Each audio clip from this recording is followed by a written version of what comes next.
মেয়েটা তো অজ্ঞান হয়ে পড়তেছে, সেন্সলেস। পলাশ সাহা চট্টগ্রামের একজন সাহসী পুলিশ অফিসার ছিলেন। তার মৃত্যুর পরেই সামনে এলো আবারও নতুন হৃদয় বিদারক ঘটনা। পলাশ সাহা মৃত্যুর পর থেকে সামাজিক যোগাযোগ মাধ্যমে একের পর এক নতুন নতুন ভিডিও তথ্য ছড়িয়ে পড়েছে। পলাশ সাহার মৃত্যুর পর তার স্ত্রী সুস্মিতা সাহা রয়েছে আলোচনা সমালোচনার মধ্যে। সামাজিক যোগাযোগ মাধ্যমে ছড়িয়ে পড়া একাধিক ভিডিওতে দেখা গেছে সুস্মিতা অশ্রু ভেজা চোখে বারবার কান্না করছে পলাশ সাহার জন্য। তিনি এটা বলছেন, আমি কাউকে দোষ দিচ্ছি না, কিন্তু এভাবে তো বেঁচে থাকা সম্ভব না। ওর সন্তান পৃথিবীতে এসে যদি প্রতিদিন 100 প্রশ্নের মুখোমুখি হয়, তাহলে এই সন্তানের প্রতি শুধু দায় কি আমার একার? সুস্মিতার এরকম মন্তব্যের পরে সকলের মধ্যে চলছে মিশ্র প্রতিক্রিয়া। কেউ বলছেন এই মেয়ে আসলেই নাটক করছে, মেয়েটা ভালো না। আবার কেউ বলছেন সম্পূর্ণ উল্টো কথা। কেউ কেউ আবার সুস্মিতার পক্ষ নিয়ে কথা বলছে। তারা বলছে বিধবা নারীর এই সিদ্ধান্তকে সকলকে সম্মান করা উচিত। পলাশের মৃত্যুর পর থেকে সুস্মিতা নানান ধরনের কথা বলছে। একবার বলছেন সন্তান আসছে, ওর মুখে আমি তোমার ছায়া দেখব।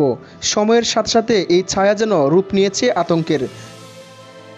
নতুনভাবে জানা গেছে যে পলাশ সাহার মৃত্যুর পর থেকে সুস্মিতার সাথে তার শ্বশুরবাড়ির লোকদের তেমন যোগাযোগ নেই। তারা কোনোভাবেই সুস্মিতাকে সহায়তা করছে না। এমনকি তার খোঁজখবর পর্যন্ত তার শ্বশুরবাড়ির লোকজন রাখছে না। সুস্মিতা এখন অনেকটাই অসুস্থ হয়ে পড়েছে।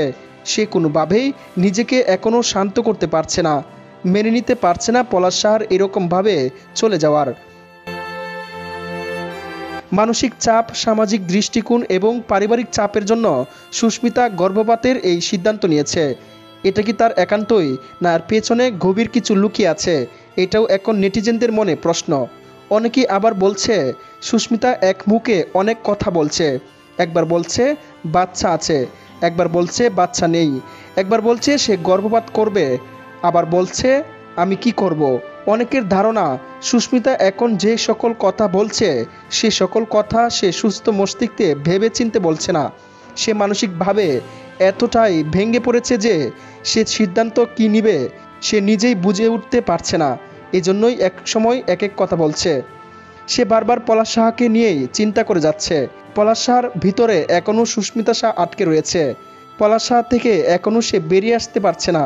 পলাশ সাহা এই পৃথিবীতে নেই, এই ঘটনাটা সে কোনোভাবেই বিশ্বাস করতে পারছে না। হয়তো সে নিজেকে অনেকটা বেশি দোষী করছে। সে হয়তো ভাবছে যদি কোনোভাবে আমি মেনে নিতাম বিষয়টা, কোনোভাবে শাশুড়ির সাথে মিল দিয়ে থাকতাম, তাহলে হয়তো আজকে পলাশ সাহা আমাকে ছেড়ে চলে যেত না, আমার সংসারটা এভাবে ভেঙে যেত না, আমার সংসারটা এভাবে নষ্ট হতো না, আরও সুন্দর হতে পারতো আমার সংসারটা।